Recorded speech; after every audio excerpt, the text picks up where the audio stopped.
Hello everyone, welcome back to my channel legal Pathshala. তোমরা অনেকেই দেখেছো যে ড্রাফট মেরিট লিস্ট বেরিয়েছে। ড্রাফট মেরিট লিস্ট বেরোনোর আগেও কিন্তু ইউনিভার্সিটি একটা criteria for preparation of merit list, কী কী ক্রাইটেরিয়ার ওপরে মেরিট লিস্টটা প্রিপেয়ার করা হবে সেটার একটা শিডিউল করে দিয়েছে।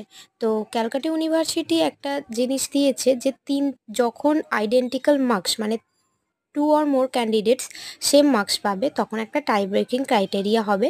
কী criteria? First, second and third. এই ফার্স্ট ক্রাইটেরিয়াতে percentage of marks of obtained of the best of 4, মানে তোমরা এইচএসে যেই বেস্ট অফ 4 সাবজেক্টটা পেয়েছো সেটার পার্সেন্টেজ দেখা হবে, ইএনভিএসটা কিন্তু বাদ দিয়ে। আর সেকেন্ড টাই ব্রেকিং ইংলিশ কোডটা দেখা হবে যে তোমরা ইংলিশে কত মার্কস পেয়েছো।